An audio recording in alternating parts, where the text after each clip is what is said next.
السلام علیکم دوستو، کیسے ہیں آپ سب؟ مزبینہ فیاض ایک بار پھر آپ کے ساتھ میں شروع کر رہی ہوں ایک اور نئی کہانی. لیکن کہانی شروع کرنے سے پہلے ہمیشہ کی طرح کہوں گی، اگر آپ میرے چینل پر نئے ہیں تو چینل کو سبسکرائب کر لیجئے، بیل آئیکن کو ضرور دبا دیجئے. اور اگر آپ کو میری کہانیاں، میری شارٹ ویڈیوز پسند آتے ہیں تو پلیز پلیز پلیز اپنے کانٹیکٹس میں شیئر کرنا بالکل بھی نہ بھولیں. اور جن لوگوں نے ابھی تک چینل کو سبسکرائب نہیں کیا، پلیز وہ لوگ بھی چینل کو سبسکرائب کر لیں. تو شروع کرتے ہیں نئی کہانی. یہ کہانی کا نام ہے تصور عشق اور اس کی رائٹر ہے جیا عباسی. اور یہ سٹوری بھی اب تک پورے یوٹیوب پر کسی چینل پر نہیں ہے. تو سنیے تصور عشق پارٹ 1. سنگ ہر شخص نے ہاتھوں میں اٹھا رکھا ہے، جب سے تو نے مجھے دیوانہ بنا رکھا ہے. اس کے دل پر بھی کڑی عشق میں گزری ہوگی، نام جس نے بھی محبت کا سزا رکھا ہے. پتھروں آج میرے سر پہ برستے کیوں ہو، میں نے تم کو بھی کبھی اپنا خدا رکھا ہے. اب میری دید کی دنیا بھی تماشائی ہے، تو نے کیا مجھ کو محبت میں بنا رکھا ہے. پی جا ایام کی تلخی کو بھی ہنس کر ناصر، غم کو سہنے میں بھی قدرت نے مزہ رکھا ہے. جب سے تو نے مجھے دیوانہ بنا رکھا ہے، سنگ ہر شخص نے ہاتھوں میں اٹھا رکھا ہے، جب سے تو نے مجھے دیوانہ بنا رکھا ہے. فضا میں گونجتی کلام کی آواز اور رات کا چھایا اندھیرا ماحول کو پراسرار بنا رہا تھا. وہ حیرت سے گاڑی میں بیٹھا شیشے کے پاس جگمگاتی ان روشنیوں کو دیکھ رہا تھا. گہری رات میں بھی یہاں رونق لگی ہوئی تھی. یار علی، یہ تو کدھر لے آیا ہے، وہ بھی اتنی رات کو؟ وہ جھنجھلاتا ہوا بولا. کاشف، کچھ دیر کے لیے خاموش نہیں رہ سکتا؟ تیرے سارے سوالوں کے جواب مل جائیں گے، پر ابھی خاموشی سے چل. علی نے اسے ٹوکا. ساتھ ہی گاڑی سے نکل کر سامنے بنی مزار کی سیڑھیاں تیزی سے چڑھتا چلا گیا. کاشف نے غصے سے سیڑھیاں چڑھتے علی کی پشت کو گھورا، پھر نہ چاہتے ہوئے بھی گاڑی سے نکل کر اس کے پیچھے چل دیا. کدھر ہے وہ؟ یہیں چبوترے پر تو ہوتے ہیں. خود سے بڑبڑاتا ہوا وہ دور سے ہی چبوترے کے ارد گرد دیکھنے لگا کہ تبھی لوگوں کے ہجوم کو چیرتا ہوا ایک سایہ اسے چبوترے کے ایک کونے میں بیٹھا دکھائی دیا. کاشف، ادھر آ یار. وہ رہے، علی پرجوش انداز میں کہتا ہوا چبوترے کی طرف بڑھ گیا. کاشف جو حیرت سے مزار میں چلتے پھرتے لوگوں کو دیکھ رہا تھا، علی کی آواز پر خود بھی چبوترے کی طرف بڑھ گیا. اتنی رات میں بھی یہاں لوگ موجود ہیں، وہ حیرت زدہ لہجے میں بولا. اس درگاہ میں دن رات ایسی ہی رونق رہتی ہے. خیر، مجھے بس اس بابا سے ملنا ہے، اتنی رات کو چادر چڑھانے کا کوئی ارادہ نہیں میرا. وہ کہتا ہوا چبوترے کے قریب جا رکا، جہاں وہ شخص اپنے سامنے بیٹھے شادی شدہ جوڑے کو کے لیے دعائیں کر رہا تھا. یہ بابا ہے. یہ کہاں سے بابا لگتے ہیں؟ میں یقین سے کہہ سکتا ہوں اگر اس آدمی کی داڑھی ہٹا دی جائے اور بال کاٹ کر چھوٹے کر دی جائے تو پورے کراچی میں اس سے زیادہ خوبصورت مرد شاید ہی کہیں ملے گا. کاشف اس کے کان میں گھس کر بولا. حیرت کے مارے آنکھیں ابل کر باہر آنے کو بےتاب تھی. فضول گوئی سے پرہیز کرو. علی اسے آنکھیں دکھاتا واپس سامنے بیٹھے شخص کی طرف متوجہ ہوا، جو شادی شدہ جوڑے کی کسی بات پر مسکرا رہے تھے. ایک پل کے لیے علی اس کی مسکراہٹ میں کھو سا گیا. دل نے کاشف کی بات پر گواہی دی. وہ شخص واقعی حسن جمال میں اپنی مثال آپ تھا. تو کہاں کھو گیا؟ کاشف نے اس کے سامنے چٹکی بجاتے ہوئے پوچھا. کہیں نہیں. وہ سوچوں سے باہر آیا اور واپس ان لوگوں کی طرف دیکھنے لگا جہاں وہ شادی شدہ جوڑا اب جانے کے لیے اٹھ رہا تھا. اس جوڑے کے جاتے ہی وہ دونوں سیدھا اس بابا کے سامنے جا بیٹھے. السلام علیکم بابا. وعلیکم السلام. سنجیدہ چہرے سے سلام کا جواب دیتے وہ اپنے گرد موجود اونی چادر کو ٹھیک کرنے لگا. بابا، آپ کو یاد ہے پہلے میں آپ سے اپنی جاب کے لیے دعا کروانے کے لیے آیا تھا؟ علی نے یاد دلانا چاہا. ہاں ہاں یاد ہے، اس نے اس بات میں سر ہلاتے ہوئے سنجیدگی سے جواب دیا. مجھے جاب مل گئی ہے، نیوز اینکر کی. میں آپ کا شکریہ ادا کرنے آیا تھا. آپ سے دعا کروانے کے بعد میں نے سوچا تھا نوکری ملتے ہی آپ کے پاس ضرور آؤں گا. آپ کا بہت بہت شکریہ. یہ سب آپ کی دعاؤں کی وجہ سے ہوا ہے. علی نے کہتے ہی جھک کر اس کا ہاتھ تھام کر بوسہ دیا اور دونوں آنکھوں سے لگا کر سیدھا ہو کر بیٹھ گیا. بابا، ایک بات پوچھوں؟ کاشف جو اتنی دیر سے خاموش بیٹھا تھا، زبان میں اٹھتی کھجلی کے باعث اب بولے بنا نہ رہ سکا. پوچھو. آپ پر کس کا ہاتھ ہے؟ کاشف کے سوال پر علی نے غصے سے اسے دیکھا، جبکہ سامنے بیٹھے شخص کے چہرے پر مدھم سی مسکراہٹ آ گئی. میرا مطلب ہے کہ آپ کی دعا قبول ہو جاتی ہے تو آپ... وہ بول ہی رہا تھا کہ سامنے بیٹھے شخص نے اس کی بات کاٹ دی. نہ تو میں کوئی ولی اللہ ہوں، نہ مجھ پر کسی کا ہاتھ ہے. یہ تو ٹوٹے دل سے صدا نکلتی ہے جو عرش تک پہنچ جاتی ہے۔ اوہ، یعنی دل پر چوٹ کھائی ہے آپ نے؟ کہنے کے ساتھ ہی اس نے پورے دانتوں کی نمائش بھی کر دی، جو کمر پر پڑتے علی کے گھوسے نے اندر بھی کر دی۔ اب ہم چلتے ہیں۔ اس سے پہلے کاشف کوئی اگلا سوال کرتا، علی فوراً بول اٹھا، نہیں، تم یہاں لائے مجھے اپنی مرضی سے تھے، پر اب میں جاؤں گا اپنی مرضی سے۔ بابا، آپ اپنی کہانی سنائیے نا، کیا ہوا تھا؟ علی کو انکار کر کے وہ بابا سے گویا ہوا۔ نہیں، ابھی نہیں، پھر کبھی۔ ابھی جاؤ تم لوگ، رات بہت ہو گئی ہے۔ اس نے ٹالنا چاہا، پر دل میں ایک خواہش ضرور جاگی تھی اپنا غم بانٹنے کی۔ آپ سنائیے نا، آپ کی کہانی سننے کے لیے میں ایک رات تو کیا ایک ہفتہ بھی ادھر بیٹھے رہ سکتا ہوں۔ کاشف کی بات پر اس نے بے تاثر چہرے سے اسے دیکھا۔ اتنے ماہ و سال میں آج پہلی دفعہ تھا جب کوئی اسے سننا چاہتا تھا، ورنہ یہاں سب اپنی ہی سنانے آتے تھے۔ کاشف چلو، علی نے کندھے سے پکڑ کر کھینچا، پر وہ ڈھیٹ بنا اپنے سامنے بیٹھے شخص کو دیکھتا رہا جو چہرہ نیچے جھکا کر بیٹھ گیا تھا۔ سنائے نا بابا، وہ پھر سے بولا۔ سامنے بیٹھے شخص نے چہرہ اٹھا کر ان دونوں کو دیکھا، ساتھ ہی دھیرے سے مسکرایا۔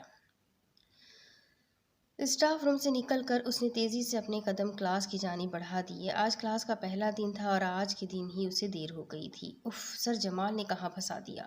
گھڑی میں وقت دیکھتے ہوئے بڑبڑائی، ساتھ ہی اپنی رفتار بھی بڑھا دی۔ تیز تیز چلتے ہوئے ابھی وہ کلاس کے دروازے پر پہنچی ہی تھی کہ اندر کا ماحول دیکھ کر دروازے پر ہی رک گئی۔ بول سالے، اب پنگا لے گا مجھ سے؟ ہاں؟ کالر سے پکڑ کر اوپر کو اٹھائے وہ غصے سے اسے پوچھ رہا تھا۔ سارے اسٹوڈنٹس ارد گرد جمع ہو کر ماحول سے لطف اندوز ہو رہے تھے۔ نہیں یوسف بھائی، غلطی ہو گئی، آئندہ نہیں کروں گا، اب نیچے اتار دو، وہ دبلا پتلا سا لڑکا ہاتھ جوڑتے ہوئے بولا۔ یار یوسی، چھوڑ دے، مر جائے گا بیچارہ، نوید نے کہتے ہوئے اس کے شانے پر ہاتھ رکھا کہ تبھی پیچھے سے آتی رعبدار آواز پر سب ایک پل کے لیے سن ہو گئے۔ یہ کیا ہو رہا ہے؟ وہ جو اتنی دیر سے کھڑی سب برداشت کر رہی تھی، اب بولے بنا نہ رہ سکی۔ یوسف نے چہرہ موڑ کر پیچھے دیکھا جہاں وہ کھڑی اسے ہی گھور رہی تھی۔ اس نے فوراً اس لڑکے کا کالر چھوڑ دیا جو جا کر سیدھا زمین پر گرا تھا۔ اوئی ماں، وہ کمر سہلاتا ہوا اٹھ کھڑا ہوا۔ یہ کلاس ہے یا مچھلی بازار؟ ذرا بھی تمیز نہیں ہے تم لوگوں میں، وہ غصے سے بولی۔ کلاس میں موجود سارے اسٹوڈنٹ حیرت سے اسے دیکھ رہے تھے۔ یوسف نے پوری طرح سے اس کی طرف متوجہ ہوتے ہوئے سر سے پیر تک اس لڑکی کو دیکھا۔ بلیک سادہ شلوار قمیض میں سر پر دوپٹہ لیے بھوری کامدار چادر کو اپنے گرد لپیٹا ہوا تھا۔ سیاہ کپڑوں میں اس کی گوری رنگت دمک رہی تھی۔ براؤن آنکھوں میں غصہ لیے وہ قابل قبول صورت والی لڑکی اس وقت اسے زہر لگ رہی تھی۔ آپ کو کوئی مسئلہ ہے میڈم؟ یوسف نے طنزیہ لہجے میں پوچھا۔ وہ بنا کوئی جواب دیے مڑی، پیچھے سے ہنسی کی آوازیں بلند ہوئی، پر وہ ضبط کرتی سیدھا ڈائس کے سامنے جا کر کھڑی ہو گئی۔ Class, I am your new economic teacher Jasmine Malik. Sir Jamal کی جگہ اب سے میں آپ کی اکنامکس کی کلاس لوں گی۔ وہ جو اس کی خاموش ہو کر مڑ جانے پر مذاق اڑانے لگے تھے، اب سب کو صاف سن گیا تھا۔ پھٹی پھٹی آنکھوں میں حیرت اور خوف لیے سب ساکت کھڑے اسے دیکھ رہے تھے۔ کچھ دیر پہلے مچنے والا شور سناٹے میں بدل چکا تھا۔ سٹ ڈاؤن، بس کہنے کے ساتھ ہی ایک بار پھر کلاس میں ہلچل مچی اور اگلے ہی لمحے سب اپنی اپنی جگہ پر موجود تھے۔ یہ ٹیچر ہے؟ کہاں سے؟ نوید نے یوسف کی طرف جھک کر سرگوشی کی۔ اب انٹر پاس اسٹوڈنٹس ہم ماسٹرز والوں کو پڑھائیں گے؟ نوید کے ساتھ بیٹھا جنید بھی بول اٹھا۔ او بھائی، اس کی معصوم شکل پر مت جاؤ، یہ پچھلے سال میری بہن کی کلاس فیلو رہ چکی ہے، ٹاپ کی جینیس، اس لیے سر جمال نے ان محترمہ کو اپنی جگہ بلا لیا۔ اب کے حذیفہ بولا، جو یوسف کے ساتھ بیٹھا کب سے سامنے بورڈ پر کام کرتی جسمین کو پہچاننے کی کوشش کر رہا تھا۔ تجھے کیسے پتا؟ یوسف نے اسے مشکوک نظر سے گھورا۔ کیا مطلب کیسے پتا چلا؟ میری بہن کی دوست ہی ایک بار گھر بھی آ چکی ہے، حذیفہ چڑھ کر بولا۔ ابھی وہ سب اپنی اپنی باتوں میں مگن تھے کہ تبھی جسمین پیچھے مڑی اور ایک نظر سب پر ڈال کر رعبدار آواز میں بولی، اسے پڑھ کر آئیے گا، کل آپ سب سے پوچھوں گی، اگر جواب نہیں دیا تو کلاس سے باہر، اور ضرورت پڑنے پر یونی سے بھی۔ اس نے بورڈ کی طرف اشارہ کرتے ہوئے کہا، پھر ڈائس سے اپنا سامان اٹھا کر کلاس سے باہر نکل گئی۔ وہ جو ہنسی مذاق اور ادھر ادھر کی باتوں میں سارا پیریڈ نکال چکے تھے، اب ساکت آنکھیں پھاڑے بورڈ کی طرف دیکھ رہے تھے۔ ابے کاپی کرو، ہوش میں آتے ہی پیچھے سے کوئی لڑکا چلایا۔ ابے ٹائم نہیں ہے، جلدی تصویر لو۔ ایک بار پھر کلاس میں ہلچل مچ گئی تھی۔ جتنی خاموشی سے وہ آئی تھی اتنی ہی خاموشی سے چلی بھی گئی تھی، لیکن کچھ دیر پہلے والا ان کا سکون اب برباد کر گئی تھی۔ وہ گھر میں داخل ہوا تو سامنے ہی اسے ابا حضور تخت پر بیٹھے تسبیح پڑھتے نظر آئے۔ وہ انہیں سلام کرتا ان کے پاس ہی تخت پر جا کر بیٹھ گیا۔ کیسا رہا آج کا دن؟ حیدر صاحب اسے شفقت سے دیکھتے ہوئے پوچھنے لگے، جو ان کا واحد سہارا تھا۔ اچھا تھا، آپ بتائیے، گھر پر اکیلے بور ہونے کے علاوہ اور کیا کیا؟ یوسف نے انہیں چھیڑا، پر وہ نہیں جانتا تھا کہ وہ غلط موضوع چھیڑ چکا ہے۔ جب میرے بور ہونے کی اتنی پرواہ ہے تو میری بہو کو کیوں نہیں لے آتے تم، تاکہ میرے آنگن میں بھی رونق ہو جائے؟ حیدر صاحب کی بات پر وہ آنکھیں گھماتا ہوا اٹھا۔ میری شادی کے بجائے آپ خود شادی کیوں نہیں کر لیتے؟ بکواس بند کرو، انہوں نے غصے سے اسے گھورا۔ وہ افسردگی سے مسکراتا ہوا کچن کی جانب بڑھ گیا۔ جانتا تھا اب جب تک وہ اس کی شکل دیکھتے رہیں گے، غصے سے اس سے بکتے رہیں گے۔ آخر اماں حضور سے اتنی محبت جو کرتے تھے۔ سلمہ بیگم 2 سال پہلے ہی ان دونوں کو چھوڑ کر اس دنیا سے رخصت ہو گئی تھی۔ اب تب سے ہی ان کے گھر میں ویرانی چھا گئی تھی۔ حیدر صاحب گورنمنٹ اسکول میں ٹیچر تھے، اس لیے صبح سے دوپہر تک کا وقت بچوں کو پڑھانے میں گزر جاتا تھا، پر وہاں سے آنے کے بعد وہ گھر میں اکیلے ہی ہوتے تھے جب تک یوسف نہ گھر آ جاتا۔ یہی وجہ تھی کہ حیدر صاحب اکثر اس کی شادی کا ذکر لے کر بیٹھ جاتے تھے، پر وہ بھی اپنے نام کا ایک تھا، کوئی نہ کوئی ایسی بات کر دیتا تھا کہ وہ موضوع کو بھول کر اسے بکنے بیٹھ جاتے تھے۔ آج سالن بنانے کی باری آپ کی ہے، وہ کچن سے جھانکتا ہوا بولا۔ جانتا ہوں، اسکول سے آ کر ہی بنا دیا تھا، فریج میں رکھا ہے، نکال کر گرم کر لو، وہ غصے سے بولے۔ یوسف مسکراتا ہوا کچن سے نکل کر کمرے کی جانب بڑھ گیا تاکہ اپنے اور حیدر صاحب کے لیے فریج سے سالن نکال کر گرم کر سکے۔ کیسا رہا تمہارا یونی کا پہلا دن؟ وہ سب ڈائننگ ٹیبل پر بیٹھے ڈنر کر رہے تھے کہ تبھی جہانگیر ملک نے اس سے مخاطب کیا۔ اچھا تھا بابا سائی، جسمین نے انہیں جواب دیتے ہوئے سامنے بیٹھے اپنے جان سے پیارے بھائی بلاج کی طرف دیکھا، جو آنکھوں سے اسے پرسکون رہنے کا اشارہ کر رہا تھا۔ ٹھیک ہے، لیکن بلاج، ہم نے تمہارے کہنے پر یونیورسٹی میں پڑھانے کی اجازت دی ہے اسے، اس لیے ذرا بھی اونچ نیچ کے ذمہ دار تم رہو گے۔ جہانگیر ملک کی بات پر بلاج نے ایک نظر اپنے دونوں بڑے بھائیوں کو دیکھا، جن کے چہروں پر طنزیہ مسکراہٹ موجود تھی۔ جی بابا سائی، آپ بے فکر رہیں، مجھے اپنی بہن پر پورا بھروسہ ہے۔ جب اس نے پڑھائی کے دوران کبھی ایسی کوئی حرکت نہیں کی کہ ہم سب کا سر جھکے، تو انشاءاللہ آگے بھی کچھ نہیں ہوگا، وہ جتا کر بولا۔ جسمین، جو سر جھکائے ڈنر کرنے میں مصروف تھی، اس نے مزید سر کو نیچے جھکا دیا۔ کبھی کبھی بہت مشکل لگتا ہے کسی کی بات کا بھرم رکھنا، پر اسے بلاج کے بھروسے کا بھرم ساری زندگی رکھنا تھا۔ اللہ کرے ایسا ہی ہو، ورنہ ہم لوگ کسی کو منہ دکھانے کے لائق نہیں رہیں گے، دلاور نے سر جھٹکتے ہوئے طنزیہ لہجے میں کہا۔ بڑے بھائی، یہ صرف میری بہن نہیں ہے، آپ لوگوں کی بھی ہے، اتنی بے اعتباری اچھی نہیں ہوتی۔ دلاور کی بات پر وہ ناگواری سے کہتا واپس کھانے کی طرف متوجہ ہوا۔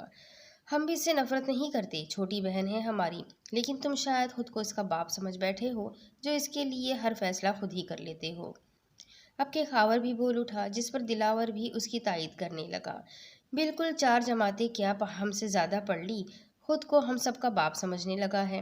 بابا سائی، یہ آپ کے لاڑ پیار کا نتیجہ ہے، ہم دونوں سے چھوٹا ہو کر بھی ہر بات میں اپنی ہی چلاتا ہے۔ بلاج، جو کب سے خود پر ضبط کرنے کی کوشش کر رہا تھا، ابھی اس نے کچھ بولنے کے لیے منہ کھولا ہی تھا کہ جہانگیر ملک نے خاموش کرا دیا۔ بس بہت ہو گیا، تم سب کو لڑنے کے لیے نہیں کہا، ویسے بھی ہمیں بھی اپنی بیٹی پر پورا بھروسہ ہے، یہی وجہ ہے کہ ہم نے اسے یونی میں پڑھانے کی اجازت دی ہے۔ اب خاموشی سے اپنا کھانا ختم کرو، اب ہم کوئی مزید بحث نہیں سنیں گے۔ جہانگیر ملک کے کہتے ہی سب اپنی اپنی پلیٹ کی طرف متوجہ ہو گئے، پر جسمین کا دل بالکل اچاٹ ہو گیا تھا۔ وہ پلیٹ آگے کرتی ہوئی اٹھی اور سیدھا اپنے کمرے کی جانب بڑھ گئی۔ بلاج نے تعصب بھری نگاہوں سے تینوں کو دیکھا اور خود بھی اٹھ کر کمرے میں چلا گیا۔ امی، آپ یہ دوائی لے لیں، پھر میں آپ کے کپڑے نکال دیتی ہوں، جسمین فائزہ بیگم کو بیڈ سے اٹھاتے ہوئے بولی، جو شاید بخار میں تپ رہی تھی۔ وہ وائٹ سوٹ نکال دو۔ دوائی لے کر انہوں نے بیڈ گراؤنڈ سے ٹیک لگا لی اور جسمین کو دیکھنے لگی، جو جلدی جلدی ان کا کمرہ سیٹ کر رہی تھی۔ تمہارے بھائیوں نے کچھ کہا کیا آج؟ وہ اس کے چہرے پر چھائی افسردگی دیکھ کر پوچھنے لگی۔ اپنے دونوں بیٹوں کی عادت سے واقف جو تھی، باپ کے ساتھ رہتے رہتے دلاور اور خاور بھی جہانگیر ملک جیسے ہی روایتی بھائی بن گئے تھے، جو عورت کو 4 دیواری تک محدود رکھنا ہی بہتر سمجھتے تھے۔ بس ایک بلاج ہی تھا، جو ماں کے قریب ہونے کی وجہ سے اور کچھ باہر ملک سے تعلیم حاصل کرنے کے بعد تھوڑا آزاد خیال ہو گیا تھا، اس لیے ہی وہ اکثر جسمین کے حق میں اپنے باپ کے سامنے بھی کھڑا ہو جاتا تھا۔ کچھ وہ لاڈلا بھی اتنا تھا، کہ جہانگیر ملک اس کی کسی بات کو رد نہیں کرتے تھے۔ نہیں امی، بس آپ کو تو پتہ ہے خاور بھائی اور دلاور بھائی تھوڑے سخت طبیعت کے مالک ہے، اس لیے بس اتنا ہی کہہ رہے تھے، سنبھل کر رہنا، کچھ اونچ نیچ نہ ہو جائے۔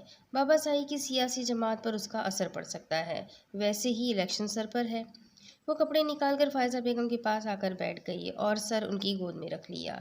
یہ سیاست نے تو ہمیں کہیں کا نہیں چھوڑا، خیر تم ان کو کوئی موقع نہیں دینا، اس سے صرف تمہارا ہی نہیں بلاج کا بھی سر جھک جائے گا۔ وہ اس کے سر پر ہاتھ پھیرتے ہوئے اسے سمجھانے لگی۔ جانتی ہوں امی، اگر میرا پیر پھسلا تو میرا بھائی منہ کے بل گرے گا۔ آپ فکر نہیں کریں، میں کسی کا بھی سر جھکنے نہیں دوں گی، جسمین نے کہتے ہوئے آنکھیں بند کر لی۔ سر جمال کے کہنے پر اس جاب کے لیے بلاج نے کس کس طرح سے اپنے بابا سائی کو منایا تھا، یہ وہ بہت اچھے سے جانتی تھی، اس لیے ہر قدم اب پھونک پھونک کر چلنا تھا۔ چلیے آپ کپڑے بدل کر آرام کریں، میں بھی اپنے کمرے میں جاتی ہوں۔ ٹھیک ہے، فائزہ بیگم کے کہتے ہی وہ اس بات میں سر ہلاتے ہوئے اٹھ کر کمرے سے باہر نکلی کہ تبھی سامنے سے بلاج آتا نظر آیا۔ تم سوئی نہیں ابھی تک؟ وہ قریب آ کر بولا۔ نہیں، بس جا رہی تھی۔ خاور بھائی اور دلاور بھائی کی باتوں کو دل پر مت لو، تمہیں پتہ ہے وہ دل کے برے نہیں ہیں۔ جسمین کے افسردہ چہرے کو دیکھتے ہوئے اس نے سمجھاتے ہوئے کہا۔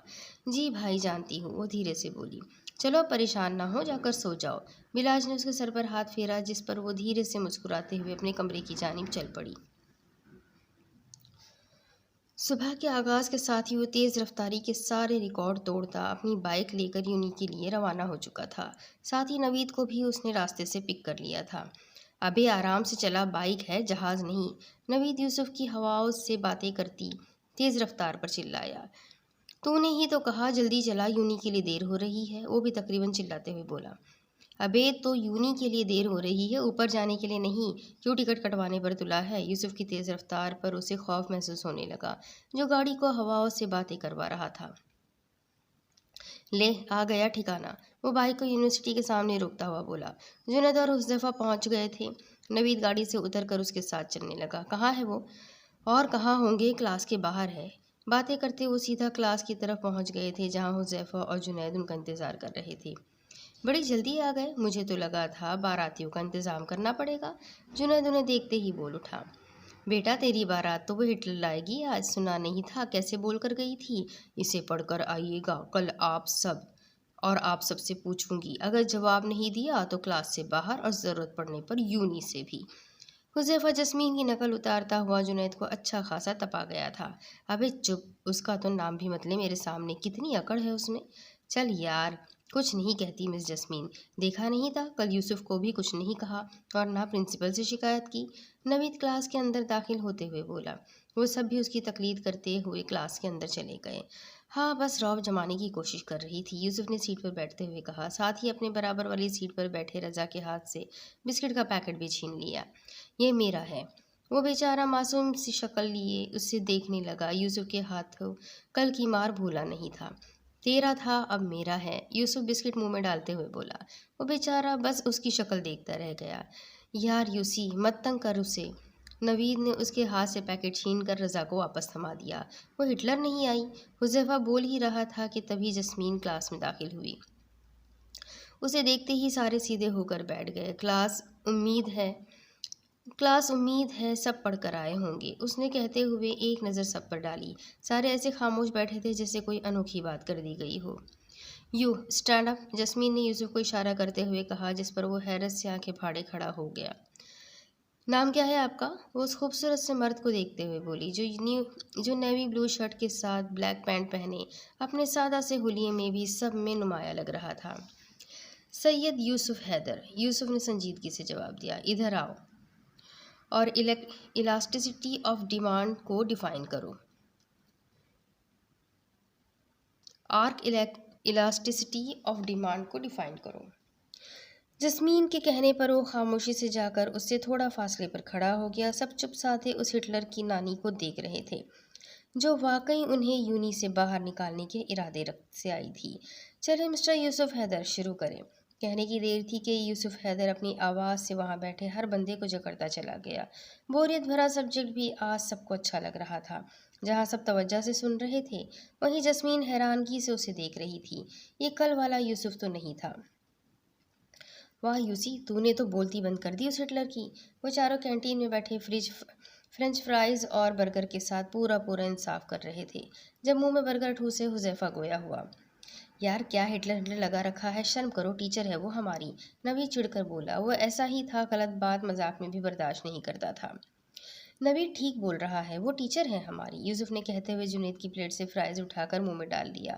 اپنے تو پہلے ہی سفاجت کر چکا تھا۔ تو بڑی اس کی ہاں میں ہاں ملا رہا ہے۔ اوہ ہاں، آج تعریف جو ہو گئی محترم کی، جنید بھی بول اٹھا۔ خاک تعریف ہو گئی، اتنے بڑے لیکچر پر بس ایک گڈ۔ یوسف نے منہ بناتے ہوئے سر جھٹکا، ساتھ ہی ایک اور فرائز منہ میں ڈالا۔ اپنے فرائز تو سارے ٹھوس گیا، اب میرے پر کیوں ہاتھ صاف کر رہا ہے؟ جنید نے گھور کر پلیٹ اسے دور کرنی چاہی، پر وہ بھی ایک تھا۔ او ہٹلر! کیا؟ کہاں؟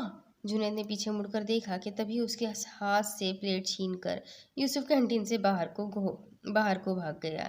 رک سالے، آج تو گیا، مجھے قسم ہے ان آلو کی، جس تیل میں یہ پکے ہیں اسی سے تجھے جلاؤں گا، نہیں تو فرائز مجھ پر حرام۔ ایک لمبا چوڑا ڈائلاگ مار کر وہ جیسے ہی کینٹین سے باہر نکلا، دروازے پر کھڑے یوسف نے کیچپ لگی خالی پلیٹ اس کے منہ پر دے ماری۔ تیرے فرائز شہادت پا گئے، کہنے کے ساتھ ہی یوسف بھاگا۔ پیچھے جنید نے بھی دوڑ لگا دی، جبکہ نوید اور حذیفہ کے ساتھ ساتھ کینٹین میں بیٹھا ہر شخص ان کی حرکتوں پر ہنسی سے بے قابو ہو گیا تھا۔ فٹ بال گراؤنڈ میں چلتے ہوئے وہ لڑکوں کو کھیلتے کودتے دیکھ رہی تھی۔ فری پیریڈ کی وجہ سے وہ ادھر چلی آئی تھی، جہاں ٹھنڈی ہوا کے جھونکے ذہن کو سکون عطا کر رہے تھے۔ گلابی شلوار قمیض میں سر پر دوپٹہ لیے اس نے بھوری کام والی چادر کو مضبوطی سے اپنے گرد لپیٹ کر قدم آگے بڑھائے ہی تھے کہ پیچھے سے اڑتی بال سیدھا اس کی کمر پر آ لگی۔ اف! غصہ ضبط کرتے ہوئے اس نے پیچھے مڑ کر دیکھا، جہاں سر پر ہاتھ رکھے زبان دانتوں تلے دبائے یوسی دی گریٹ کھڑا تھا۔ ساتھ ہی وہ تینوں سفید چہرہ لیے کبھی اسے تو کبھی جسمین کو دیکھ رہے تھے۔ سوری مس جسمین، غلطی سے ہو گیا، نوید جلدی سے آگے آ کر بولا۔ جسمین نے جھک کر بال اٹھائی اور کچھ بھی کہے بغیر ان کی طرف اچھال کر واپس مڑ گئی، مگر جانے سے پہلے ایک نظر یوسف کو دیکھنا نہیں بھولی تھی وہ، جو معافی مانگنے کی بجائے ڈھیڑ بنا کھڑا تھا۔ بدتمیز! وہ بڑبڑاتی ہوئی آگے بڑھ گئی۔ بچ گئے یار، ورنہ مجھے تو لگا تھا آج واقعی سر کے آفس لے جائیں گی یہ، حذیفہ نے گہرا سانس لیتے ہوئے کہا۔ مجھے تو لگ رہا ہے یہ پرسوں والے اسائنمنٹ میں ہم سے بدلہ نکالنے والی ہے، جنید جسمین کی پشت کو گھورتے ہوئے بولا۔ یار بس بہت ہو گیا، اب ایک لفظ مس جسمین کے خلاف نہیں۔ نوید نے جنید کو گھورا اور یوسف کی طرف بڑھ گیا، جہاں وہ ایک بار پھر اپنے کھیل میں مشغول ہو چکا تھا۔ تمہیں سوری کرنی چاہیے تھی یوسی، نوید نے بال کو ٹانگوں سے روکتے ہوئے کہا۔ تم نے بول تو دیا، ایک ہی بات ہے، وہ سرسری لہجے میں بولا۔ ہاں پر نوید بول ہی رہا تھا کہ یوسف نے اس کی بات کاٹ دی۔ یار میں نے جان بوجھ کر نہیں مارا، اور اب بس فٹ بال پر دھیان دو، مس جسمین چلی گئی ہے۔ اس نے جھنجھلاتے ہوئے بال کو ہٹ کیا، جو کہ اب سیدھا اڑتا ہوا سر وقار کے سر پر جا لگا۔ وہ غصے سے چلاتے ہوئے پیچھے مڑے۔ یوسف! اور بس ہواؤں میں گونجتی ان کی آواز کے ساتھ ہی وہ چاروں کسی بوتل کی جن کی طرح وہاں سے غائب ہو چکے تھے۔ امی بہت درد ہو رہا ہے، ٹھیک سے بام لگائے نا، وہ بیڈ پر لیٹی کراتے ہوئے بمشکل سے بولی۔ آخر کیسے لگ گئی بال تمہیں؟ فائزہ بیگم نے اس کی کمر پر موجود سرخ نشان کو دیکھتے ہوئے پوچھا۔ کہا تو ہے بچے کھیل رہے تھے، لگ گئی آ کے بال، تو اب کیا پکڑ کر مارتی انہیں؟ اس نے منہ بسور کر جواب دیا، ساتھ ہی ساتھ دل ہی دل میں یوسف کے لیے کوسنے بھی جاری رکھی۔ اچھا یہ دوائی لگا دی ہے، اب آرام کرو جا کر، کل یونی نہیں جانا، ٹھیک ہے؟ جی، وہ کراہتے ہوئے سیدھے ہو کر لیٹ گئی۔ فائزہ بیگم نے ایک نظر اس کے چہرے کو دیکھا، جہاں تکلیف کے آثار نمایاں تھے۔ وہ دوائی اٹھا کر بیڈ سے اٹھ کھڑی ہوئی۔ دودھ بھجوا رہی ہوں، پی لینا، وہ کہہ کر کمرے سے باہر نکل گئی، جبکہ جسمین نے بڑبڑاتے ہوئے آنکھیں بند کر لی۔ بیڑا غرق ہو یوسف! تمہاری پڑھائی کیسی چل رہی ہے؟ حیدر صاحب نے کھانا کھاتے ہوئے اس کے چہرے کو دیکھا، جس پر تھکن سوار تھی۔ وہ ابھی کوچنگ سینٹر سے بچوں کو پڑھا کر آیا تھا اور آتے ہی کھانا گرم کر کے تخت پر ہی کھانے بیٹھ گیا تھا۔ اچھی جا رہی ہے، اس نے مختصر سا جواب دیا۔ اور کوچنگ؟ وہ بھی بس جلدی ماسٹرز ہو جائے، جب جاب ملتے ہی سینٹر چھوڑ دوں گا، پھر ایک ملازم بھی رکھ لوں گا جو گھر کے کام کر دیا کرے، اس نے مسکرا کر کہا، جبکہ حیدر صاحب کو اس کے پیچھے چھپی اداسی اچھے سے محسوس ہو گئی۔ ماں کو مس کر رہے ہو؟ ایک اور سوال جو اس کی مسکراہٹ کو چھین گیا۔ نہیں، مطلب ہاں، مطلب انہیں بھولا کون ہے؟ وہ تو یاد بن کر ہمیشہ مجھے اپنے پاس محسوس ہوتی ہے، وہ افسردگی سے بولا۔ تبھی کہتا ہوں شادی کر لو تاکہ تمہارا دل بہل جائے۔ ابو پلیز یار یہ باتیں نہ کریں، اور ویسے بھی کون ہمیں اپنی لڑکی دے گا؟ آپ کی تنخواہ میری یونی کی فیس بھرنے میں چلی جاتی ہے، اور جو کچھ میں کما کر لاتا ہوں اس سے گھر کا خرچہ ہی پورا ہو جائے وہی بہت ہے۔ ایسے میں کسی پاگل کتے نے کسی کو کاٹا ہے کہ وہ اپنی بیٹی ہمیں دے دے؟ وہ ٹھیک ٹھاک چڑ چکا تھا اس موضوع سے۔ آنے والی اپنا نصیب خود لے کر آتی ہے، اب ایسا کوئی نہیں سوچتا ابا۔ آج کل لوگوں کا بینک بیلنس نہ بھرا ہو تب تک کوئی اپنی بیٹی نہیں دیتا، اور اب بس کرے، جب تک میں کچھ بن نہیں جاتا مجھ سے اس موضوع پر کوئی بات نہیں کریے گا۔ وہ کہہ کر کھانے کے برتن اٹھاتا کچن کی طرف بڑھ گیا۔ حیدر صاحب وہیں تخت پر بیٹھے اس کی پشت کو دیکھتے رہے۔ وہ اپنی زندگی میں ہی اس کا ہنستا بستا گھر دیکھنا چاہتے تھے، مگر اس خواہش پر وہ ہمیشہ ہی چڑ جاتا تھا۔ فائزہ بیگم کمرے میں داخل ہوئی تو وہ ابھی بھی سو رہی تھی۔ انہوں نے آگے بڑھ کر کھڑکیوں پر بڑے پردے ہٹا دیے، جس کے باعث چھن سے آتی سورج کی روشنی سیدھا اس کے چہرے پر پڑنے لگی۔ دھوپ کی تپش کے باعث جسمین نے آنکھیں کھولنے کی کوشش کی مگر ناکام رہی۔ اس نے چہرہ دوسری طرف موڑ لیا۔ اٹھ جاؤ، 1 بجنے والا ہے، فائزہ بیگم اسے دیکھتے ہوئے بولی۔ کیا؟ آپ نے مجھے اٹھایا کیوں نہیں؟ مجھے یونیورسٹی جانا ہے۔ مجھے یونیورسٹی جانا تھا۔ جسمین تیزی سے اٹھ بیٹھی۔ کل تمہاری کمر میں درد تھا اس لیے میں نے تمہیں نہیں اٹھایا۔ جب تک آرام نہیں کرو گی تو ٹھیک کیسے ہوگا؟ فائزہ بیگم کی بات پر جسمین خاموش ہو گئی، پر پھر کچھ خیال آنے پر پوچھا، بابا سائی اور بھائی کہاں ہیں؟ دلاور اور خاور بابا سائی کے ساتھ چلے گئے ہیں، اور بلاج ہسپتال میں کوئی ایمرجنسی کیس تھا تو وہ ہسپتال چلا گیا۔ اچھا ٹھیک ہے، وہ کہتی ہوئی بیڈ سے اٹھ کھڑی ہوئی۔ آپ ناشتہ تیار کروا دیں، میں تیار ہو کر آتی ہوں۔ ٹھیک ہے۔ فائزہ بیگم اس بات میں سر ہلاتے ہوئے باہر چلی گئی۔ جسمین نے بھی آگے بڑھ کر الماری سے کپڑے نکالے اور باتھ روم کی جانب بڑھ گئی۔ یار آج مس جسمین کیوں نہیں آئی؟ وہ چاروں اس وقت پارکنگ میں موجود تھے جب جنید نے یاد آنے پر پوچھا۔ تجھے کیا ہو سکتا ہے، بیمار ہو یا کوئی کام ہو؟ یوسف فوراً بولا۔ ابے کہیں تیری فٹ بال نے اپنا کام تو نہیں دکھا دیا جو آج وہ یوں غائب ہو گئی؟ حذیفہ نے کل کے واقعے کو سوچ کر ہنستے ہوئے کہا۔ اس کی بات پر سب کے چہروں پر مسکراہٹ آ گئی۔ جانے سے پہلے وہ ایک نظر سوچتے ہی یوسف کی مسکراہٹ کافی گہری ہو گئی۔ اور اسائنمنٹ کا کیا بنا؟ سیمسٹر سٹارٹ ہونے والے ہیں اور اس اسائنمنٹ کے نمبر بھی اس میں شامل ہوں گے، نوی سنجیدہ ہو کر بولا۔ ہاں ہاں معلوم ہے، سر جمال نے بتا دیا تھا، لیکن اب تو مس جسمین لیں گی نا؟ یوسف کی بات پر حذیفہ نے سوالیہ نظروں سے اسے دیکھتے ہوئے پوچھا۔ ظاہر سی بات ہے، اب وہی ہے تو وہی لیں گی۔ اچھا چلو اب کل ملیں گے، یوسف کہتا ہوا بائک پر بیٹھا، ساتھ ہی بائک سٹارٹ کر دی۔ نوید بھی ان دونوں سے مل کر یوسف کے ساتھ ہی بیٹھ گیا۔ چند ہی لمحوں میں وہ سب اپنی اپنی منزلوں کی طرف گامزن ہو چکے تھے۔ بھائی یہ لے چائے، وہ بلاج کے کمرے میں داخل ہوتے ہوئے بولی۔ سامنے ہی بلاج ڈریسنگ ٹیبل کے آگے کھڑا اپنی گھڑی اتار رہا تھا۔ تھوڑی دیر پہلے ہی وہ ہسپتال سے واپس آیا تھا اور اب جہانگیر ملک کے کہنے پر وہ بھی جلسے میں شامل ہونے جا رہا تھا۔ یوں تو جہانگیر ملک کی خواہش تھی کہ ان کے تینوں بیٹے سیاست میں شامل ہوتے، مگر بلاج شاید ان کے ہر اصول اور خواہش کو توڑنے کے لیے ہی پیدا ہوا تھا۔ سیاست میں شامل ہونے کے بجائے اس نے ڈاکٹر کی فیلڈ کا انتخاب کیا تھا۔ حالانکہ یہ بات جہانگیر ملک کی طبیعت پر گرا گزری تھی، مگر اولاد کی محبت میں وہ یہ بھی برداشت کر گئے تھے۔ آج تم یونی نہیں گئی؟ بلاج نے اس کی طرف مڑتے ہوئے سوال کیا۔ نہیں بھائی، بس تھوڑی طبیعت ٹھیک نہیں تھی۔ ہاں امی بتا رہی تھی، ویسے آج جمال کا فون آیا تھا مجھے، بتا رہا تھا سب ٹیچرز یونی میں تمہاری بہت تعریف کر رہے ہیں۔ وہ مسکرا کر بولا۔ جسمین بھی دھیرے سے مسکرا دی۔ سر جمال اور بلاج بچپن کے دوست تھے۔ یوں تو سر جمال کی فیملی UK میں رہتی تھی، پر وہ یہاں پاکستان میں ہی ہوتے تھے۔ کچھ ذاتی کام کی وجہ سے انہیں UK جانا پڑ گیا تھا، جس کی وجہ سے سر جمال نے بلاج کو راضی کر کے اپنی جگہ جسمین کو یونیورسٹی میں بھیج دیا تھا کہ جب تک ان کی واپسی نہیں ہوتی وہ ان کی جگہ پڑھائے گی۔ یونیورسٹی کے انتظامیہ کو بھی اس پر کوئی اعتراض نہیں تھا، کیونکہ جسمین اس یونیورسٹی کی ٹاپ کی اسٹوڈنٹ رہ چکی تھی، اس لیے آنکھیں بند کر کے اس سے اپنی یونیورسٹی میں خوش آمدید کہا گیا تھا۔ اچھا آپ یہ چائے پکڑیں، میں ذرا امی کو مدد کر دوں۔ وہ کپ اسے پکڑا کر کمرے سے باہر نکل گئی، جبکہ بلاج پرسوچ نظروں سے اسے جاتا دیکھتا رہا۔ کیا بابا سائی نے ٹھیک فیصلہ کیا ہے؟ رات بھر اسائنمنٹ بنانے کے بعد بھی صبح اس کی آنکھ وقت پر کھل چکی تھی۔ نہا دھو کر فارغ ہوا تو اپنے اور حیدر صاحب کے لیے ناشتہ تیار کرنے